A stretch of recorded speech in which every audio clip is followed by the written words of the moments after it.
关心看世界，说来是捌访问台湾的美国共和党议员葛兰姆加民主党梅兰德兹共同提出台湾政策法的草案，将伫美东时间9月10时下晡伫美国国会参议院外交委员会审议。这项草案被认为是1979年台湾关系法生效以来，美国对台湾的政策上全面的调整。内容包括，若是中国犯台，美国会严厉的制裁，4年内爱提供台湾大约是新台币1350亿的军事安全援助，并且为台湾设为这个主要非北约的盟友，佮要将这个驻美这个台北经济文化代表处改名叫做台湾代表处。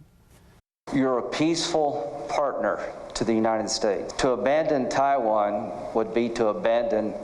freedom itself. America is not going to abandon freedom. 伫咧2022年4月访问台湾时阵，发言支持台湾的美国参议院共和党议员葛兰姆，和当时作为出访的外交委员会民主党籍主席梅兰德兹，伫咧结束台湾行程了后，伫咧6月提出台湾政策法案，会伫咧台湾时间15号半暝啊，伫咧参议院外交委员会进行审议。梅兰德兹讲，已经和美国行政部门就法案有真侪摆对话，双方对内容达成袂歹共识。这项法案会卖协助台湾捍卫领土完整，不过未改变美国即卖台湾政策是真强大法案，预计会得到两党大支持。台湾政策法案草案内容包括，中国若侵犯台湾，美国会严格制裁。伫咧未来4年，美国会提供台湾45亿美金军事外援资金，强调台湾防护，卖甲台湾或者是主要非北约盟国，为将来可能更较侪安全保障和贸易优惠铺路。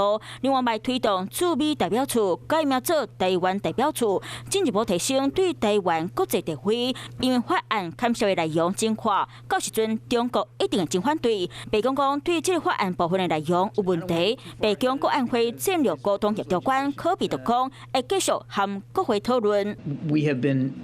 deepening our involvement and our support for Taiwan in this administration. So we've been adamant about being committed to Taiwan's self-defense and moving that forward. And we look forward to working with Congress on this proposed legislation as it works through the process. 台湾政策法案就要107页，收集这几年看看台法案的重点，支持台湾领土完整，协助台湾大提升防御部署。嘛协助台湾国际参与拍开台湾国际空间，互认为是1979年台湾关系法生效以来上全面的对台政策调整。另外，就透社9月13号就报道，美国政府当地咧考虑制裁中国的可能选项，来阻挡中国用武力侵犯台湾。台湾嘛伫咧强调游说后面推出相像的制裁方案，不过相关报道内容，白宫国安会也未证实这件代志。